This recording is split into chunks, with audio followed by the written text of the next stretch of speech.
একজন ওল্ড প্লেয়ারের মুখ থেকে এই কথাটা তখনই বেরোয় যখন সে তার স্কিলকে হারিয়ে ফেলে। যেই পুরানো প্লেয়ারের গেম প্লেটা দেখে আজ তোমরা হাসছো, এমন একটা সময় ছিল যাকে কাস্টম খেলার জন্য সর্বপ্রথম হায়ার করে নিয়ে যাওয়া হতো।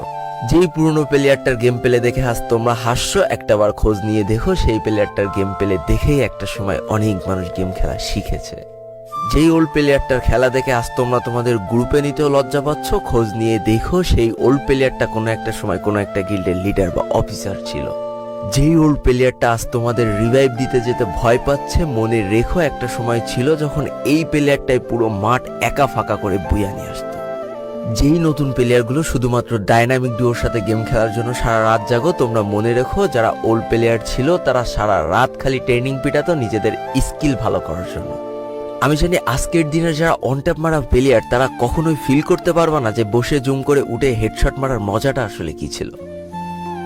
আমি জানি যেসব ওল্ড প্লেয়াররা এই গেমের থেকে হারিয়ে গিয়েছে তারা এই গেমটাকে আজও ভালোবাসে।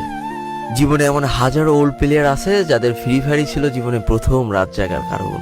আমি জানি এমন হাজারো ওল্ড প্লেয়ার আছে যাদের রেজাল্ট খারাপ করারও প্রথম কারণ ছিল এই ফ্রি ফায়ার। আজকের দিনের নতুন প্লেয়াররা উচ্চ স্বরে বলে আমি ফ্রি ফায়ার গেমটাকে প্রচুর ভালোবাসি, আর যারা ওল্ড প্লেয়ার ছিল তারা বলতো ফ্রি ফায়ার আমার ইমোশন। একটা না দুইটা না অনেক কটি বছর এই ফ্রি ফায়ার গেমটার সাথে কাটিয়ে দিয়েছি, অনেক ভালো ভালো বন্ধু পেয়েছি, আবার অনেক মানুষকে হারিয়েও ফেলেছি। আমি জানি এমন অনেক ওল্ড প্লেয়ার আছে যারা এখনো এই ফ্রি ফায়ার গেমটাকে দিনের পর দিন খেলেই চলেছে সেই ইমোশনের জায়গা থেকে। স্যালুট তাদেরকে।